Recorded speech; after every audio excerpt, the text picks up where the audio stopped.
Bertoldo di Giovanni is a name that even the most enthusiastic lover of art is unlikely to recognize. Giovanni was the pupil of Donatello, the greatest sculptor of his time, and Giovanni, in turn, was the teacher of Michelangelo, the greatest sculptor of all time. Michelangelo was only 14 years old when he came to Bertoldo, but it was already obvious that he was enormously gifted. And Bertoldo was wise enough to realize that gifted people, they are often tempted to coast rather than grow. And therefore, he kept trying to pressure his young prodigy, Michelangelo, to work seriously at his art. One day he came into his studio to find Michelangelo toying with a piece of sculpture that was far beneath his abilities. And Bertoldo grabbed a hammer, he stomped across the room, and he smashed the work into tiny pieces and shouted this unforgettable message: "Michelangelo, talent is cheap. Dedication is costly." Our parable this morning from the Gospel of Matthew is the famous parable of the talents. Probably the only parable responsible for adding a word to the English language, the word talent. In the original Greek text of Matthew, it was talenton, which became talentum in Latin, and it originally referred to a measure of weight, which was associated with Babylonian coins made of silver, which weighed almost 58 pounds. But sometime in the Middle Ages, the meaning changed to a special natural ability, to an aptitude, to a gift committed to one for use and improvement. What we now know as talent, and it has lost all its meaning related to weight, although it has retained its notion of value, going from the value of silver to the value contained in the potential of a human being. The parable of the talents is found in both Matthew and in Luke 19, but there are significant differences between the two versions. However, both Matthew and Luke include the saying that to all those who have, more will be given, followed by, from those who have nothing, even what they have will be taken away. Among the major differences, Matthew assigns different amounts to each slave, each according to his ability, but Luke assigns 1 pound to each slave. In Matthew, then, the slaves differ not only in the terms of their profit, but in terms of their starting point, including their capacity to generate revenue. Luke's man is a nobleman who rules over a country. His departure creates an attempted coup, and he rewards his faithful slaves with authority over cities, whereas Matthew restricts the parable to money and to being in charge of many things.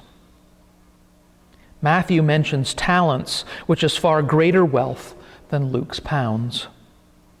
One important similarity, other than the overall outline of the parable, is that both Matthew and Luke link this parable to the delay in Jesus' return.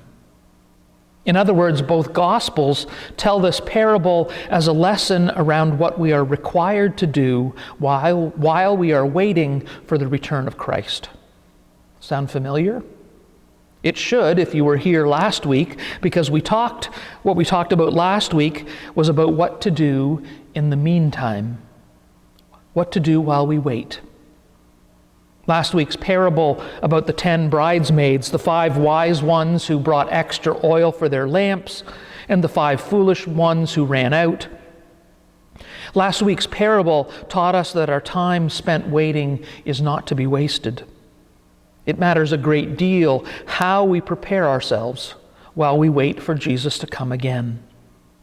And this week's parable expands on this theme of constructive waiting. The parable of the talents is among the most abused texts in the New Testament. Contrary to what might be modeled by some best-selling televangelists, the parable does not justify a gospel of economic prosperity. Instead, it challenges believers to emulate their master by using everything that God has given them for the sake of the kingdom. Our story begins with a wealthy man preparing for a journey by entrusting his estate to his servants, and each of the three receives shares according to their ability. Although the first receives 5 times as much as the last, each one of them receives a significant amount of money. A talent is equal to about 6,000 denarii, and 1 denarius is a common laborer's daily wage. And so a talent would be roughly equivalent to 20 years of wages for the average worker. 5 talents, the largest amount entrusted to one of the servants, is comparable to 100 years' worth of labor. That would be an astronomical amount of money. In today's terms, 1 talent would be the equivalent of about $1 million. Like the 2 preceding parables, including the one last week about the bridesmaids, the return of the master is certain. He will return. It's the timing that is unknown.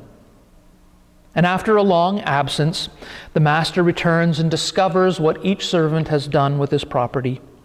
The first 2 slaves do business with the master's talents and double his money.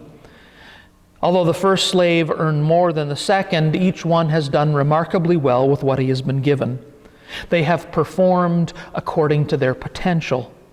They have been faithful to do what the master has required of them. And the master's response to each of them is the same. He commends them for being good and faithful and gives them more authority, and invites them to enter into his joy. The third servant, however, is not as fortunate. He admits that he was afraid that he would lose his master's money, so afraid, in fact, that instead of even investing the money with bankers, where at least it might have made interest, he buries it in the ground. This may seem odd to us today, but burying treasure was quite common at this time. And the master is furious. He had entrusted this servant with a portion of his property in order that the slave would use his abilities that had helped his master in the past, in order to turn a profit for his Lord. This slave, however, was too afraid to take a risk, even though risky behavior was part of the master's business. Instead, he attempted to secure his own well-being, and in the end, his unfaithfulness to carry on the master's work cost him severely, as he was thrown out of the household into the darkness, where there was weeping and gnashing of teeth. In his absence, the master expected the servants to continue his business, to take risks to make more profit, to emulate his behavior. 2 servants were found faithful, and they were rewarded. And their faithfulness had increased the master's wealth and expanded his estate. In its literary setting, Jesus tells this story to his disciples to prepare them for the days ahead when their faith will be tested. This parable depicts how the disciples are to demonstrate their faithfulness as they anticipate the return of Jesus. What does faithfulness look like in a time of waiting? In Matthew's gospel, faithfulness is emulating the ministry of Jesus. Jesus has announced the arrival of God's kingdom by feeding the hungry, by curing the sick, by blessing the meek, by serving the least. All who would follow Jesus are required to preach the good news of the kingdom to the whole world by going about the work that the Master has called them to do. This work includes visiting the sick and imprisoned, clothing the naked, welcoming the stranger, and feeding the hungry. And those who are found faithful may hear their master say, "Well done, good and faithful servant." Often when people tell this story, they focus on the third servant. They talk about not burying your talent, your money, or your other gifts, and about the consequences if we do. That's one way. I prefer to focus on the fact that all of us have talents. and that we need to use them to help others and to serve God. Because the church is always in need of persons who will humbly serve and minister to others. We ask people to volunteer for all kinds of programs and ministries, but there always seems to be a shortage of needed talent. Some people claim that they don't have any talent, and so they don't volunteer. They don't take that risk. Everyone has talents and gifts and abilities. Even in the parable, the number of talents may be different, but each servant has at least one. God has endowed each one of us with at least one talent, and I would argue most of us with many more. Some of us are gifted in the arts. These people paint beautiful pictures or make glorious music with their voices or with instruments. Some people can make wondrous things with their hands. Others cook delicious meals or have excellent mechanical skills. Others can build things or grow things. Others are fantastic looking after money. The list of talents is as endless as our imaginations. It doesn't take a great deal of creativity to find a way to use these talents in church and in ministry with and for others. I have known people who have offered to change light bulbs or write simple notes of encouragement for the elderly or for students who are away at school. There are emotional talents as well. Some people are excellent listeners. People often feel a sense of relief just knowing that they have been listened to. Some people are gifted advisors or counselors who can look at a situation and offer wisdom that is godly and beneficial. Other people, they're just good at giving hugs or offering words of encouragement or empathy. All of these talents can be used to the glory of God. Most people have an occupation or a career where they receive training or gain insight through experience. And many of these same skills can be transferred to ministry. I have known accountants who have helped the elderly fill out their tax returns, financial advisors who have led classes on money management, and school teachers who help in Sunday school or help with tutoring or teaching English as a second language. With a little creativity, almost any skill, any vocation, any career can be used to help others and further God's ministry through the church. Some people are jealous of each other's talents or gifts. But notice in the parable that none of the servants complain about the talents given to the others. The parable tells us that each one is gifted according to their ability. And we would be wise to recognize that each of us are unique, that each of us have differing types and differing levels of talents and gifts to offer to the work of Christ.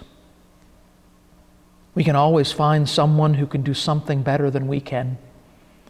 We can always find someone who cannot do it as well. We need to be thankful for the talents that we have. And we need to seek to develop them with God's help, to use them to build God's kingdom. We cannot use the excuse that we have no talent for serving God. Each of us has talents and gifts and abilities that we can use to minister to God and God's people. What we do in the waiting matters. What we do in the meantime matters.